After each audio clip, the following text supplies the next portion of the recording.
Ouais, à partir de 2035, la vente de véhicules diesel ou essence sera interdite dans l'Union européenne.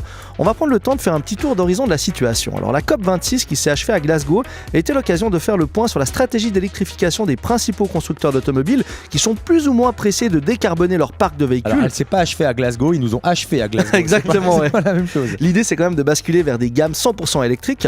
Il y a une trentaine de pays et plusieurs constructeurs automobiles qui se sont engagés à travailler pour faire en sorte que d'ici 2040, c'est un objectif assez qu'on peut mesurer, où toutes les voitures neuves seront vendues avec zéro émission. Alors on peut prendre par exemple, tu peux mettre la vidéo de Toyota ou Peugeot, les deux, qui vont mettre sur le marché 10 modèles de voitures électriques d'ici 2025. VW qui ambitionne de vendre 50% de propulsion électrique en 2030, ou encore le parc automobile d'Audi qui sera 100% électrique en 2033. Alors c'est pour l'instant des vœux pieux, mais c'est plutôt intéressant. Il y a quand même du côté de la Suisse le responsable de la communication d'AMAG. L'AMAG c'est un garage très connu suisse, qui s'appelle Dinograph. Il explique que le géant de la vente de voitures en Suisse atteindra la neutralité carbone d'ici à 2025 grâce au soutien financier de projets certifiés zéro émission. Par ailleurs, le groupe va créer un fonds de climat qui sera doté de 10 millions de francs sur les 5 prochaines années pour soutenir cet objectif. Donc on est quand même face à un acteur majeur en Suisse qui veut aussi prendre cette voie-là. L'électrification du secteur automobile ne se limite pas aux voitures, elle touche aussi les camions. Récemment, l'entreprise vaudoise Friederici a présenté un 40 tonnes entièrement électrique qui sera équipé d'une batterie capable de circuler jusqu'à 500 km sans être chargée. Là, on voit aussi que dans notre pays, on est un pays de transit, beaucoup de camions, il y a des vrais projets électriques. Et ils ont même prévu les bouchons entre Lausanne et Genève tous les jours, 2 heures. Exactement.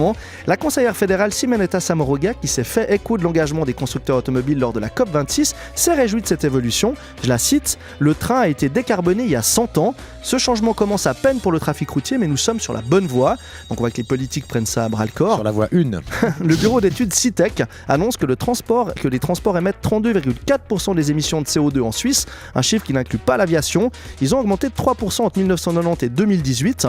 Les transports publics qui jouent un rôle important pour l'écologisation des transports en général. Par exemple, les CFF se sont engagés dans cette voie. Dans son dernier rapport de gestion, le groupe ferroviaire note que 90% de ses besoins proviennent de l'énergie hydraulique et qui vise la neutralité carbone d'ici 2030. Car Postal lui emboîte le pas aussi. La totalité de sa flotte, 2400 véhicules, sera électrifiée d'ici 2040. C'est bien, on aura bientôt plus de jus en Suisse, il paraît. Donc ça sera plus court que prévu, je pense. Quand on parle un peu des particuliers comme nous, un sondage du TCS révèle des chiffres intéressants. 41% des personnes interrogées misent en premier lieu sur les voitures électriques, 39% sur le vélo, 32% sur les vélos électriques, 27% sur les voitures hybrides et seulement 35% sur les transports publics. Donc on voit quand même que le chemin est encore long pour que les gens lâchent leur voiture. Toujours selon le TCS, 6000 gigawatts-heure sont nécessaires pour faire rouler le parc automobile électrique. À titre de comparaison, les centrales nucléaires suisses produisent entre 2500 et 8500 gigawatts-heure par an. Donc une centrale nucléaire pourrait permettre d'accompagner le parc électrique suisse.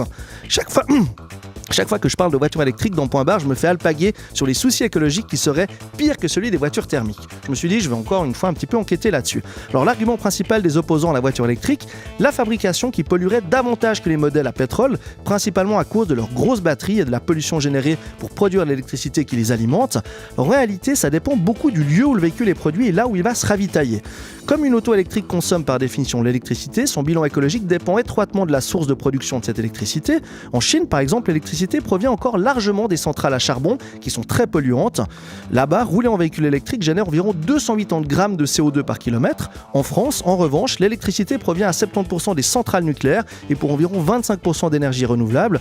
La voiture ne rejette que 60 à 80 grammes de CO2 par kilomètre entre le moment de sa construction et celle où elle va finir dans une casse. C'est sensiblement les mêmes valeurs qu'en Suisse.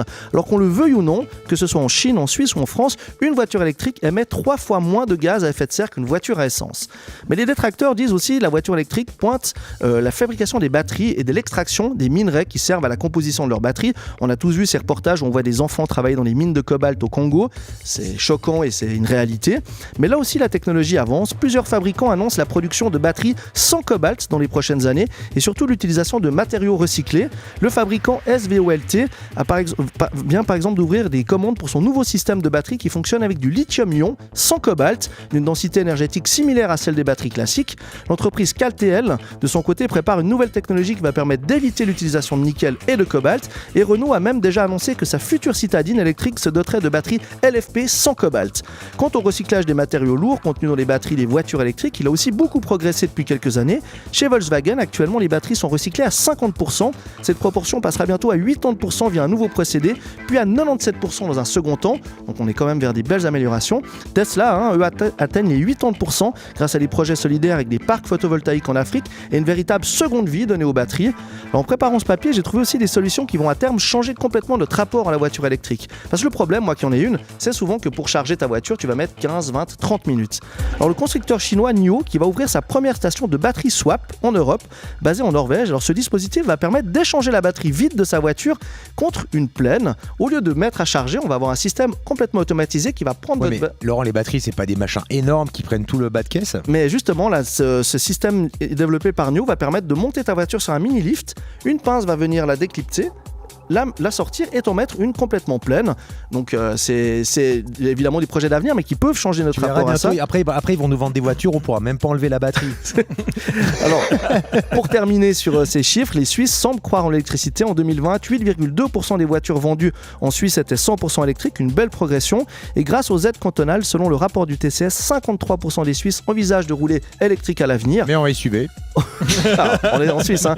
Donc chacun fait ce qu'il veut, mais oui, la technologie avance, que ce soit l'hydrogène, les voitures hybrides ou électriques. La mobilité du futur s'annonce heureusement plus verte. À voir ce que ça nous donne. Mais en tout cas, cette COP26 aura permis de donner un véritable... on sait qu'en 2040, il devrait normalement ne plus y avoir de voitures thermiques qui sortira des usines de production. Bon, après, c'est presque un autre dossier, mais tu es obligé de dire que quand même ces voitures sont des voitures hyper connectées, donc qui consomment des gigas, des serveurs, des antennes 5G, etc. Non, mais quoi qu'on fasse, on est cuit. Hein. Oui. C'est-à-dire quoi qu'on fasse, on est cuit. Je disais l'autre fois, t'envoies un prospectus pour inciter les gens à arrêter de jeter du papier. Enfin, tu vois, t'as participé au truc en faisant. C'est clair. C'est clair. L'être humain est trop compliqué pour moi. En tout cas, c'est cool, la technologie avance, il n'y a que le bon sens qui recule. Merci Laurent.